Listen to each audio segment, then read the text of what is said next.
mierda, marico, se prendió el peo en esta mierda, ¿oyó?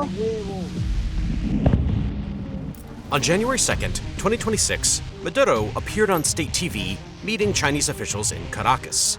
US President Donald Trump posted on Truth Social that Maduro had been, along with his wife, captured and flown out of the country.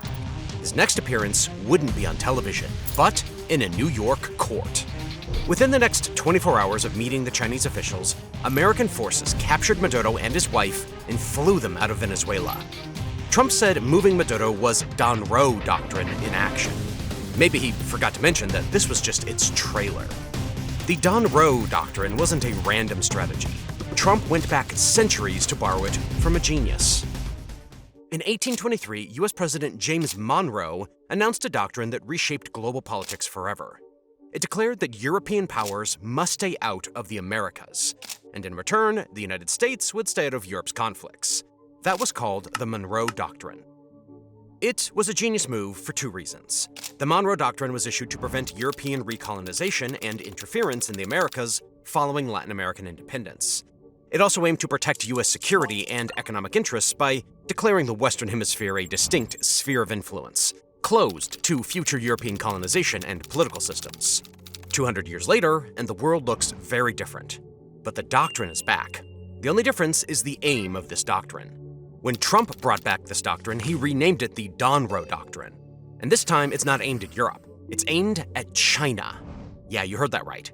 Everything the United States is doing today in Latin and South America is hurting China's influence, economically, strategically, and politically. And if this strategy succeeds, it could shatter China's dream of global dominance. As China's footprint in Latin America continues to grow, alarm bells are ringing in Washington, even as the United States remains distracted by major conflicts in Europe and the Middle East. US policymakers and military officials increasingly see China's advance as a direct threat to American influence in its own backyard. Now, that erosion didn't happen overnight. During his first term, President Donald Trump took a harder line on Latin America than his predecessors. His administration imposed sanctions on Cuba, Nicaragua, and Venezuela, cutting aid to multiple countries, most notably the Northern Triangle nations of Central America, and pulled back from regional trade engagement. Trump also withdrew the United States from the Trans-Pacific Partnership, signaling a broader retreat from trade leadership.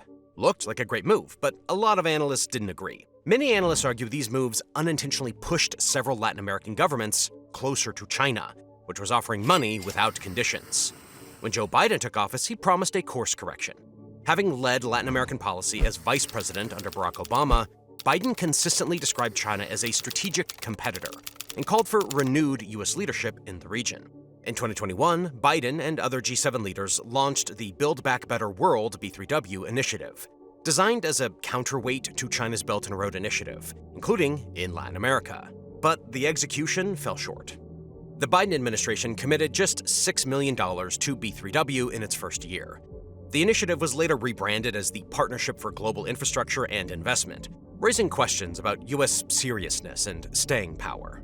At the 2022 Summit of the Americas, Biden announced new economic initiatives, including the Americas Partnership for Economic Prosperity, aimed at boosting regional competitiveness.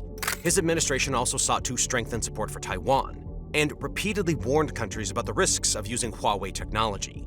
Still, critics argue it wasn't enough, especially on trade. The 2024 report from the U.S.-China Economic and Security Review Commission highlighted how China's expanding influence in Latin America presents long-term strategic challenges for Washington.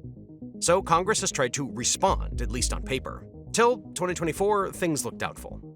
Although in 2022, bipartisan legislation introduced by Senator Bob Menendez and Senator Marco Rubio aimed to counter China's malign influence by expanding security cooperation and counter-narcotics efforts in the region.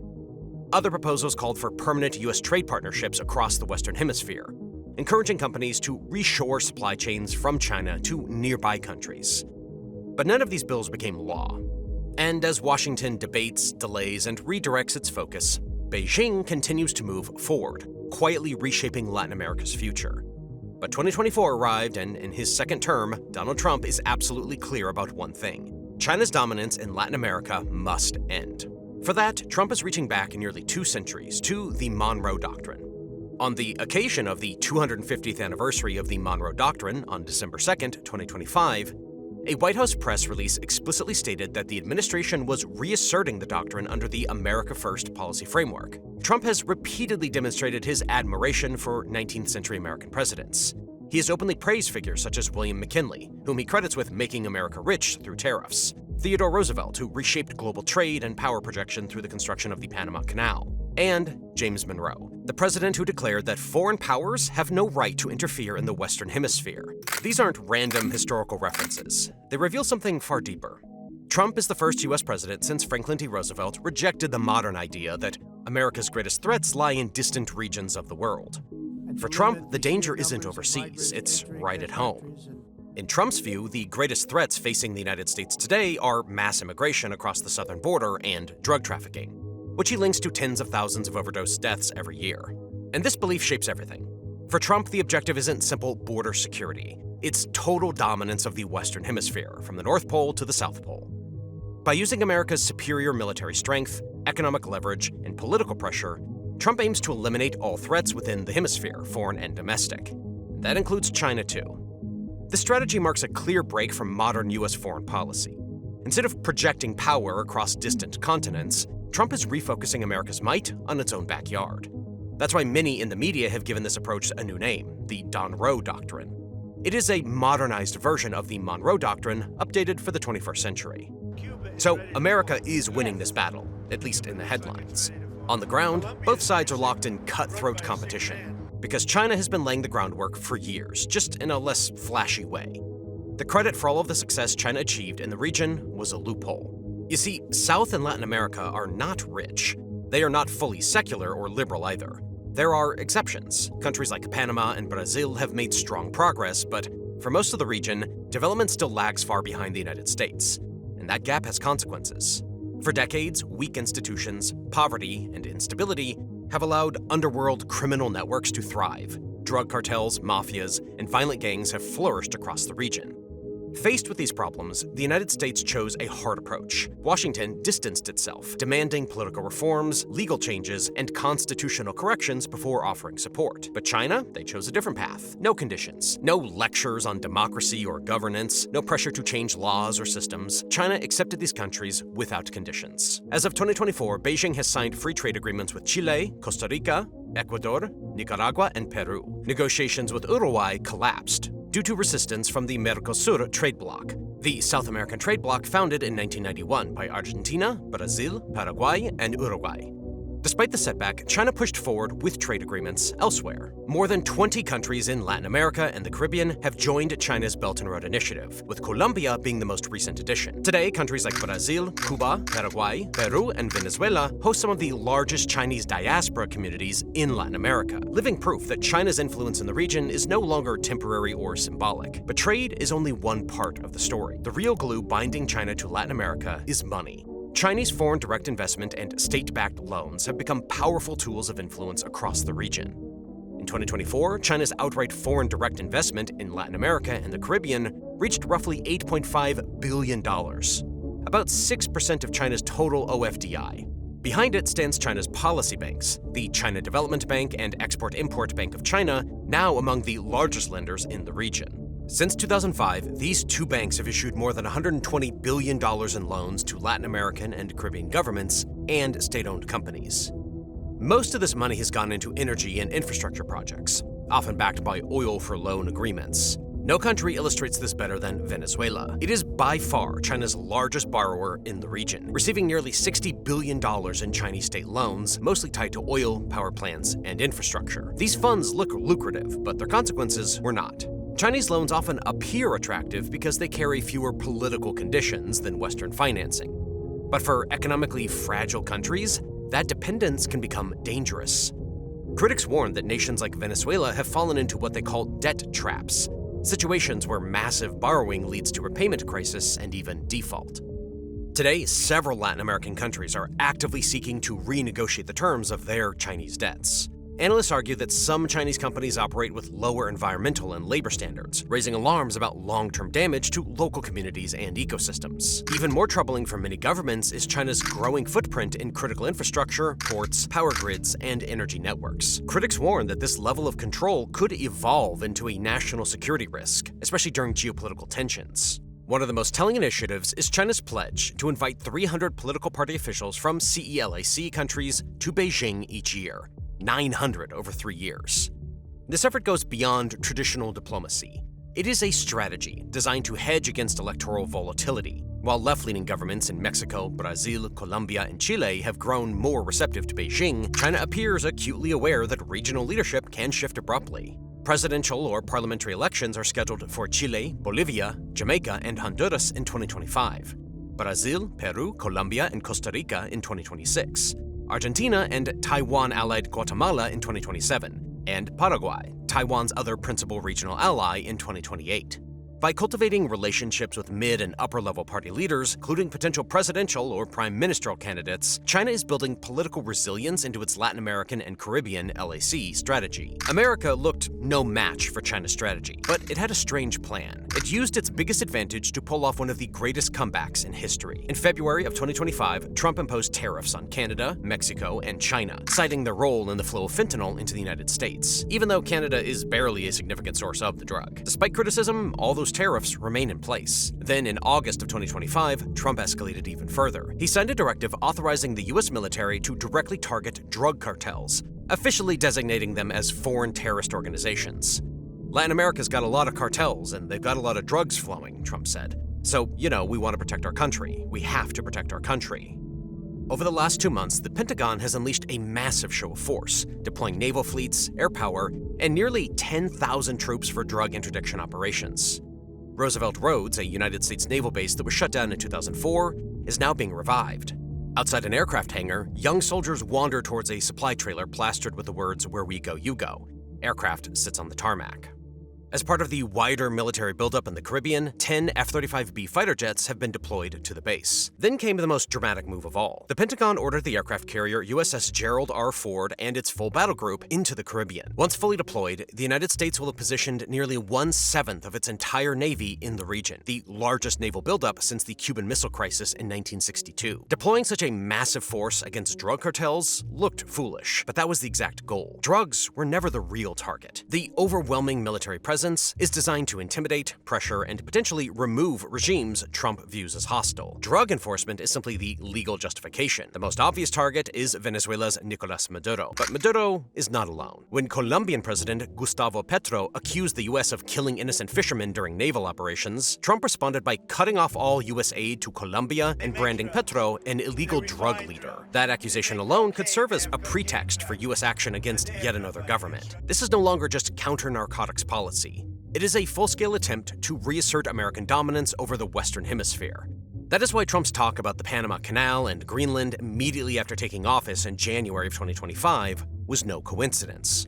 From day one, he signaled that control over strategic geography was back at the center of U.S. policy. Trump has repeatedly claimed that China secretly controls the Panama Canal, even though it is officially owned and operated by Panama. He has openly threatened to retake the canal, a waterway the United States formally handed over in 1999, arguing that it is too important to be influenced by a rival power. Whether that claim is accurate or not is beside the point. Over the last decade, China has massively expanded its influence in Latin America using a wildly successful strategy. This technique looked invincible, but the US somehow found a way to crack the toughest nut. It was 2017. That year, Panama joined China's Belt and Road Initiative, a move Washington immediately viewed as a strategic red flag.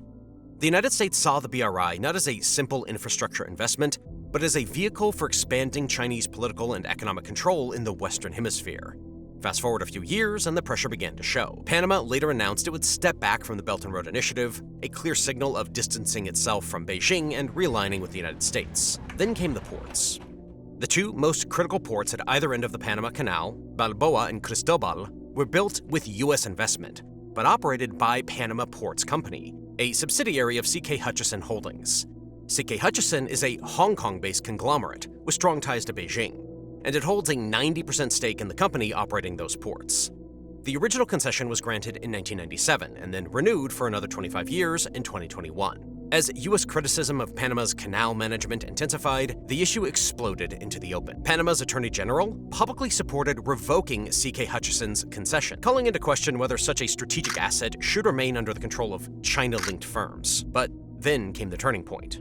On March 3rd, 2025, BlackRock, the American asset management giant, led an investor consortium to purchase the concession to operate the Balboa and Cristobal ports for nearly $23 billion. This wasn't just a business deal. It happened as Panama faced unprecedented pressure from Washington, and it sent a clear message. The United States was reasserting control over one of the most strategic choke points on Earth. For Trump, the perception of Chinese influence in such a critical choke point is unacceptable. At the same time, the administration moved aggressively on the economic front. Trump imposed a baseline 10% tariff on imports from most countries, including those in Latin America, while slapping even higher tariffs on countries like Mexico and Brazil, where Chinese economic influence is stronger, officially citing concerns over illegal immigration and drug trafficking. But in reality, the message was clear. Cooperate with the White House and the United States will reward you, financially and politically. Take Argentina. President Javier Milei campaigned on the slogan, "Make Argentina Great Again," and openly questioned Trump's 2020 election loss. When Argentina's economy teetered on the edge of collapse in October of 2025, the Trump administration stepped in with a $20 billion bailout. Days later, in the midterm elections, Milei's party won big. The next day, Trump took credit. "We're getting a real strong handle on South America," he told reporters. In El Salvador, President Nayib Bukele agreed to take on more than 200 Venezuelan deportees and house them in the country's maximum security prison, when no other nation was willing to do so. In Bolivia, 2 decades of leftist rule ended in November of 2025, an outcome openly celebrated by U.S. officials. Chile now appears poised to elect a right-wing president who has embraced Trump. In Peru, Trump officials reportedly sought to assist a leading presidential candidate, a right-wing mayor nicknamed Porky, just as he held a memorial for Charlie Kirk, the conservative activist assassinated in September. But for those who refuse to cooperate, there are consequences. The White House moved aggressively against Latin America's 3 leftist autocratic governments, threatening 100% tariffs on Nicaragua, further isolating Cuba, and launching an intense pressure campaign against Venezuela. Brazil, however, became the toughest test of Trump's strategy. In July of 2025, Trump hit Brazil with 50% tariffs and sanctions, aiming to halt the criminal prosecution of former President Jair Bolsonaro, a close Trump ally. Brazil's current president, Luiz Inácio Lula da Silva, pushed back publicly. His approval ratings rose. Brazil then convicted Bolsonaro of attempting a coup and sentenced him to 27 years in prison. Weeks later, Trump abruptly changed course. He met with President Lula, said he liked him, and the 2 countries are now negotiating an end to the tariffs. For years, American policymakers largely ignored South America's diplomatic and economic realities, choosing instead to focus on Europe and Asia. That vacuum didn't stay empty. China stepped in. Now, Trump believes the United States must reassert control over South America at any cost. So, China cannot turn the region into a strategic backyard against America. That's why many of his actions sound harsh, even extreme. In Trump's view, this is not about popularity or democracy. It is about prevention. This perspective is also made clear in the U.S. National Security Strategy 2025, which emphasizes a renewed focus on strengthening the Western Hemisphere. This expanded military posture began from a very low baseline. In June, before the buildup started, the United States had approximately 2,400 active-duty troops stationed in Latin America and the Caribbean, including Puerto Rico and the U.S. Virgin Islands. No permanently assigned Navy vessels, and only a handful of aircraft dispersed across the region. Today, in Puerto Rico and the U.S. Virgin Islands alone, there are dozens of aircraft, tens of Navy vessels operating offshore, and roughly 15,000 troops deployed. Under this approach, the United States is readjusting its global military presence, seeking improved relations with regional nations without imposing democratic reforms, engaging with countries that differ from the U.S. in their systems and governance, and asserting greater control over key sea lanes. China has taken notice of this shift as well. Just days after the White House released its statement marking the anniversary of the Donroe doctrine, Beijing published its policy paper on Latin America and the Caribbean. The document clearly outlines China's intention to expand its economic, humanitarian, and military engagement across the LAC, Latin America and the Caribbean region. However, the paper is less about expanding Chinese investment in South America and more about countering the United States through diplomatic language. It is signaling that Beijing has no intention of slowing or reversing its engagement in the region. China's connection with Latin America is not new. It goes back as early as the 16th century. It was the time when the Manila Galleon trade route linked China and Mexico, moving porcelain, silk, and spices across the Pacific. Long before modern geopolitics, China was already trading with the Americas.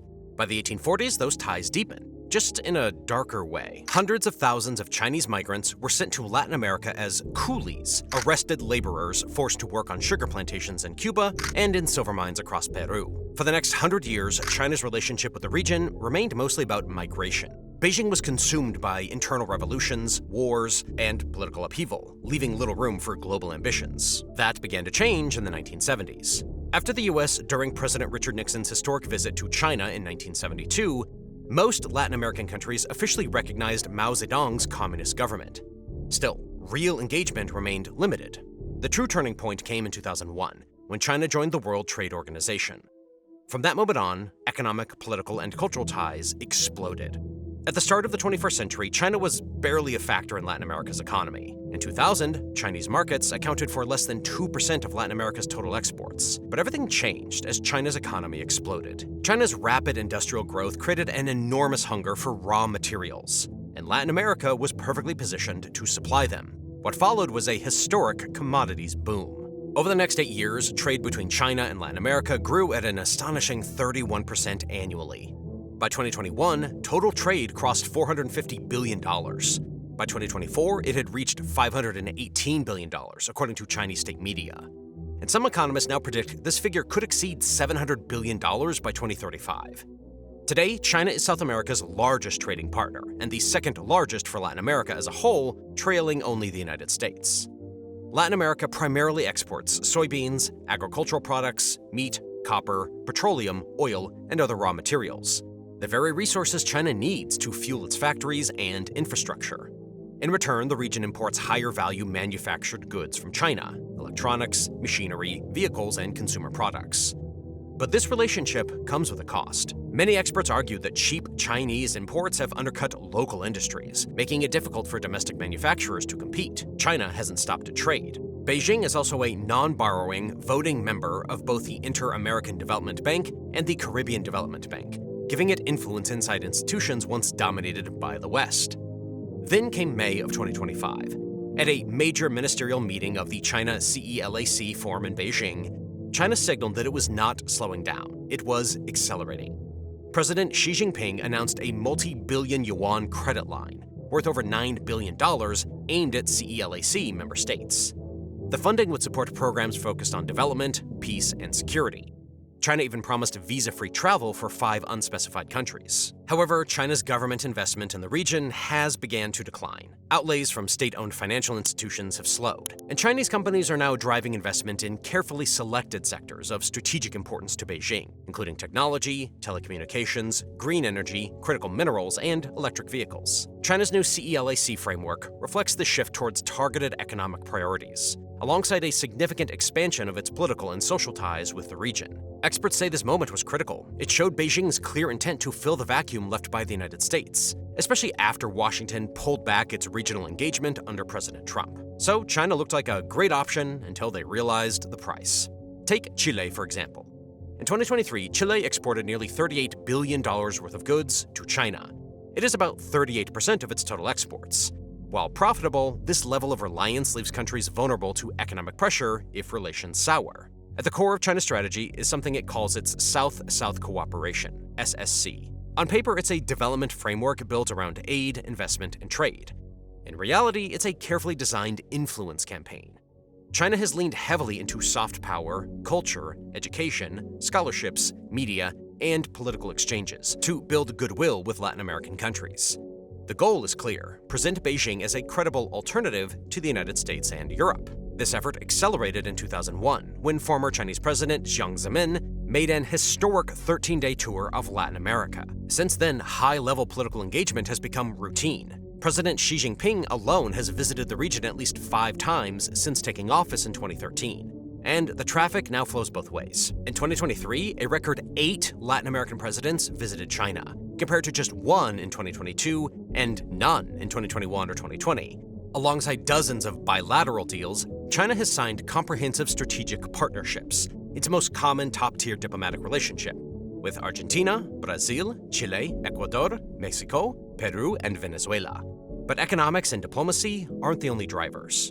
Another key objective is isolating Taiwan. China refuses diplomatic relations with any country that recognizes Taiwan's sovereignty. As a result, Latin America's support for Taiwan has steadily collapsed. Today, only Belize, Guatemala, Haiti, and Paraguay still recognize Taiwan, along with a handful of Caribbean nations. In 2023, Honduras switched its allegiance to Beijing after Taiwan declined its request for billions of dollars in aid. That same year, the Central American Parliament voted to expel Taiwan as a permanent observer and replaced it with China. There's also a political dimension that worries many observers. Some analysts argue that deepening China-Latin American ties are strengthening authoritarian governments, particularly in Cuba, Nicaragua, and Venezuela. Evan Ellis, a research professor at the U.S. Army War College, describes China as an incubator of populism, not because Beijing actively creates authoritarian regimes, but because authoritarian regimes find a willing, reliable partner in China. China's strategy in Latin America isn't limited to trade, investment, or diplomacy. It also has a security and military dimension. According to China's 2016 policy white paper on Latin America, Beijing places clear emphasis on defense and security cooperation. That includes arms sales, military exchanges, training programs, and intelligence collaboration. At the center of this effort is Venezuela. After the United States banned all commercial arms sales to Caracas in 2006, Venezuela turned decisively towards China. Today, it is the largest purchaser of Chinese military equipment in the region. But Venezuela isn't alone. Countries like Argentina, Bolivia, and Ecuador have purchased Chinese military aircraft, ground vehicles, radar systems, assault rifles, and surveillance equipment.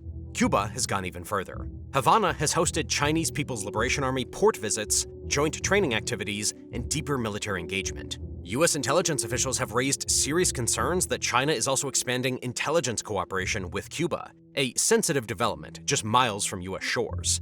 China's involvement has even extended into UN peacekeeping operations. In 2004, Beijing joined the UN mission in Haiti, deploying more than 100 riot police. Although China withdrew from Haiti less than a decade later, its security footprint in the region did not disappear. Instead, it evolved. China continues to conduct military training exercises, support law enforcement agencies, and supply security equipment across Latin America. During the Evo Morales administration in Bolivia, Chinese-made anti-riot gear and military vehicles were provided to police forces. In Guyana and Trinidad and Tobago, China donated transport vehicles and motorcycles to law enforcement agencies.